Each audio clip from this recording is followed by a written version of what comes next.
Ini saking semangatnya mbok doh, selain teko nih anggota Subak. Oh. Semangat. Jam 1, jam 9 sudah datang. Kan ngoceh kalian, untuk kalian Subak doh.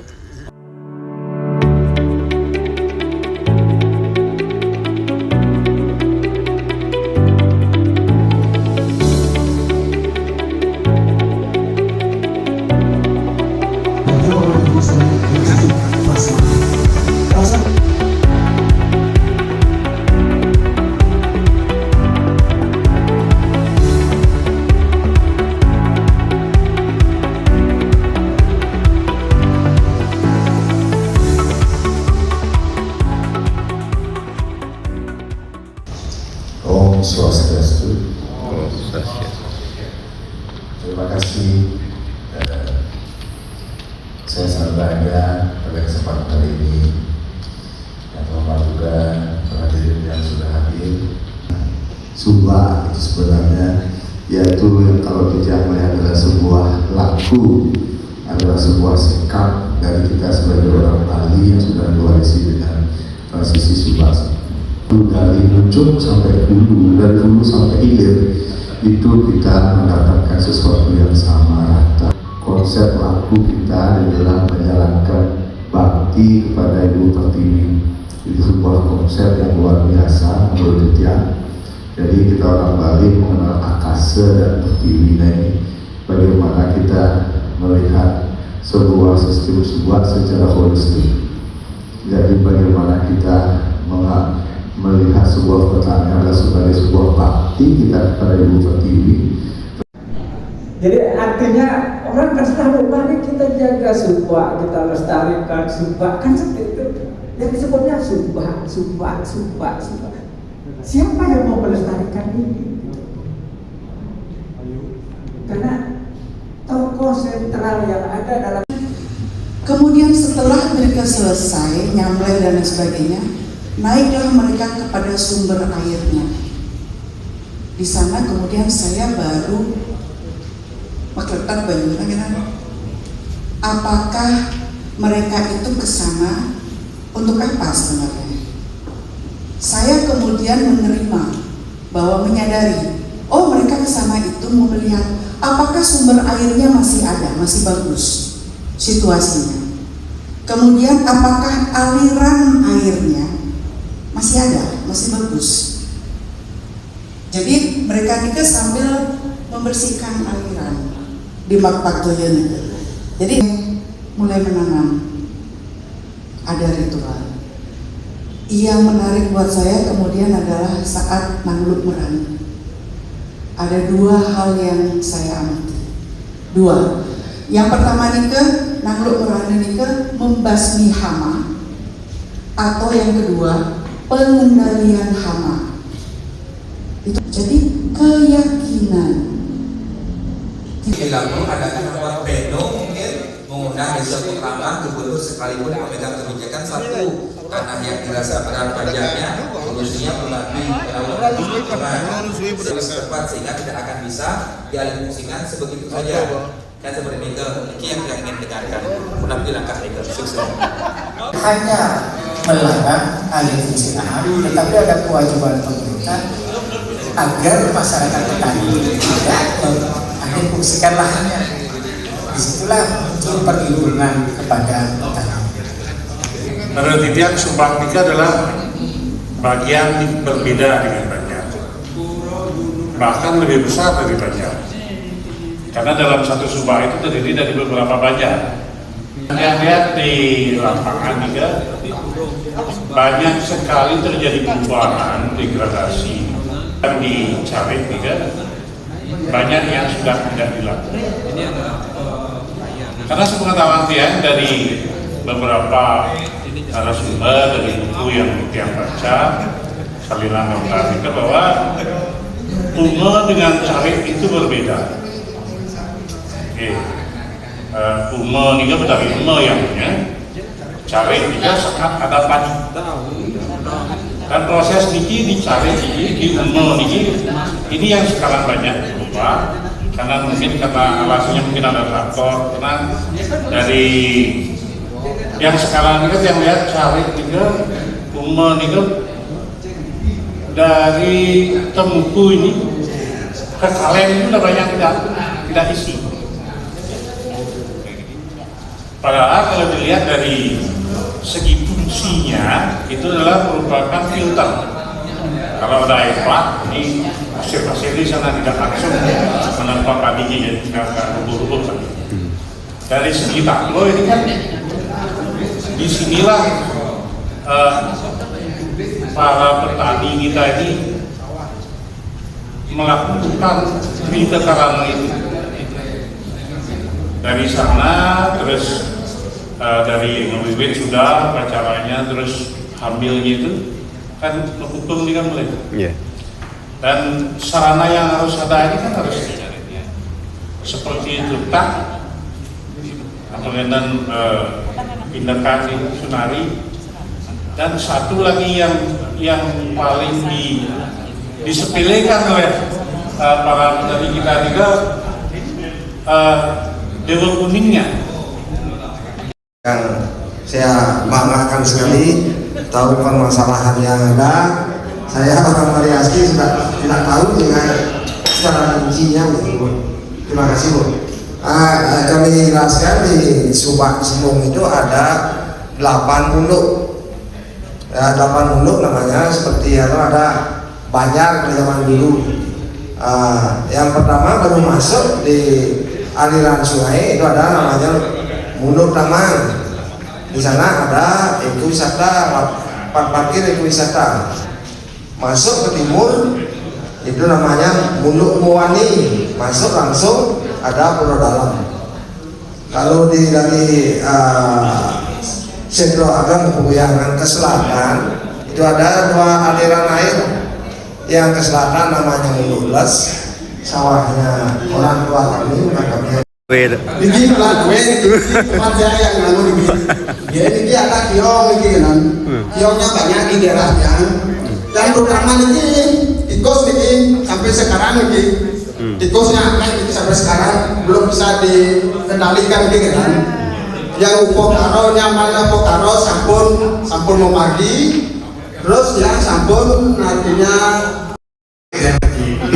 karena judi dan dos moderator. Jadi ini yang harus membagi juga untuk generasi muda juga. Ya secara yang bisa hadir walaupun molor terkena waktu yang kita tidak mencuri waktu, korupsi waktu. Nah, jadi saya sebagai Ketua Umum Puskor Indonesia dalam hal ini menegaskan kembali bahwa salah satu komitmen kita adalah menjaga Palembahan Bali yang adalah penolak jalan. Berbagai forum saya sudah sampaikan bahwa Bali tidak bisa dibangun hanya dengan mengutamakan kepentingan politik ataupun kepentingan penegakan hukum sepihak. Harus ada mendengar aspirasi ataupun mendengar masukan dari masyarakat. Itu yang sering terjadi. Jadi berapa kali yang dipanggil sampai gubernur pribadi memanggil, kemudian juga ke beberapa guru-guru besar, karena masih selalu mengatakan ke orang yang mengganjal bahwa proyek tol itu tidak jalan waktu itu. Jadi saya termasuk di dalamnya.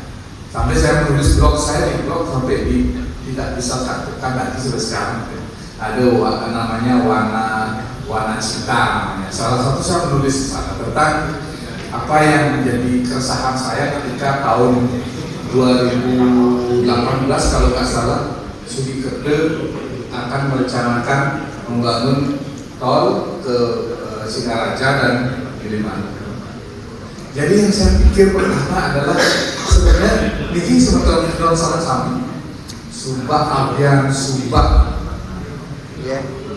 iya ada Subak Lulus Subak apa ada istilahnya Subak basah, ya.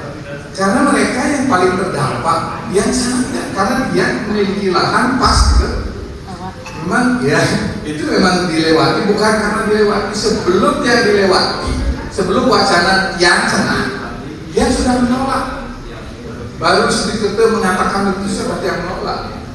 Ya waktu itu kan rapat di forum resmi. Ya katakan sebagai pribadi dan sebagai ketua umum Puskon saya menolak. Karena apa? Karena saya lihat dampak. Nah inilah pentingnya.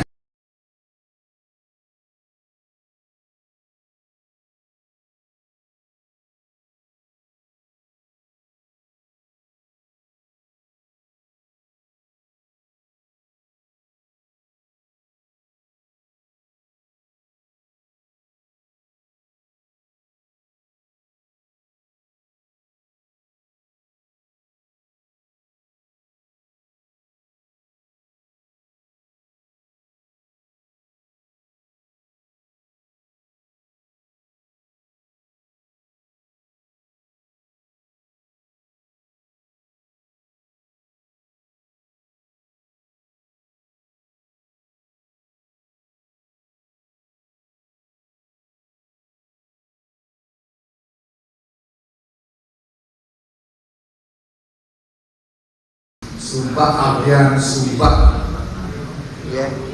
iya anggota Kodabes sebagai sekretarisnya. Nah ini kita berkolaborasi dengan bekasnya Bang, namanya Pak Balik Semesta. Hari ini terjalin terus semangat kita untuk membangun sawah menjadi sumber pangan yang sehat karena kami bergerak di organik. Lebih 278,5 hektar. Nah, ini sudah menjadi pemukiman juga, tetapi juga terdapat sawah di tengah-tengah, jadinya tidak di pinggir jalan sawah kami. Jadinya ya walaupun seperti itu tidak menutup kemungkinan juga dorongan investor untuk membangun rumah pemukiman seperti itu. Jadinya kerja keras kami di sana. Waktu ada peraturan yang baru, jadinya sedikit gerak laju pemukiman yang baru jadi teramat. Dari Gunung Lebah terus mengalir ke aliran kalau di tepian itu mau ke Gunung Rate gitu ya, jadinya Wosteban gitu. Nah Wosteban itulah mengaliri aliran persawahan di wilayah Sukawati, Guang, Tewel, Celup, seperti itu. Nah ini aliran sungainya. Nah dan setuju sekali tadi Ibu Maria berbicara masalah budaya, yang sangat setuju sekali. Memang kita di Subak memang tidak terlepas dari budaya, dari aliran sungai sampai dan segala macamnya itu kita memang ada dasar budayanya, terus ada secara spiritnya. Ini aliran sungai ini dari Pura Gunung Rate ya, itu terpencar di Subak kami. Tentu itu diawali dengan adanya keberadaan pura. Nah pura inilah tempat pramuka kami untuk meminta atau mendoa, meminta restu untuk kelanjutan berusaha di petani. Jadi terlalu besar lah, tikusnya ularnya lari ya, takut terlalu banyak, jadinya tikusnya agak merajalela di Subaknya. Ya, nanti mungkin ibu-ibu bisa memberikan solusi bagaimana mengatasi tikusnya seperti itu. Nah seperti itu. Nah setelah itu berhasilnya kembali tata kelola sawah adalah masyarakat yang memberikan apresiasi berupa hadiah begitu, kalau zaman sekarang bilang seperti itu, dan dikumpulkan di tempat itu. Nah kesekian kelamaan jadilah ada pura, mungkin di sana maksudnya menghormati perjalanan beliau seperti itu. Mungkin kalau ada ibu bentuknya ada peligis gedong, tidak, tapi di tengahnya itu ada arca berupa patung-patung kuno. Mungkin ibu bisa datang ke desa kami untuk bisa membantu untuk meneliti itu supaya kami bisa menceritakan. Ya. Dan kami juga mengusung pura 5 pura, yaitu Ulun Sui, Pura Dugul, Pura Pucak Palan, Pura Kemet Manik Sari, Pura Pemus. Pura Pemus itu kami sungsung dengan terdiri dari 3 desa termasuk desa Kedisa itu. Namanya Subak 500, sumber mata airnya 1.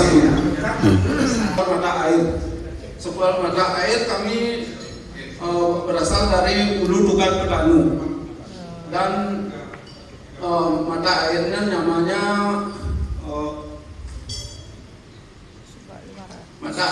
namanya Toyo Bulan. Ini juga disungsung oleh Subak 500 tadi yang terdiri dari beberapa desa. Kedua, setelah itu ke Danan Lumur Tengah, Danan Tanjung. Di sini namanya Danan Tangkas. Adapun biota yang hidup di sawah kami itu belut, hampir semua danan. Ya, kalau capung semua. Capung apa warnanya? Capung merah ada, capung yang hijau yang poleng juga. Ya. Hitam tidak ada ya? Hitam. Di mana? Enggak di mana, di wilayah mana capung hitamnya? Di wilayah Pekannya. Hitam pekat. Nah, coba nanti kita teliti ulang. Nggak ada ya? Nggak ada ya?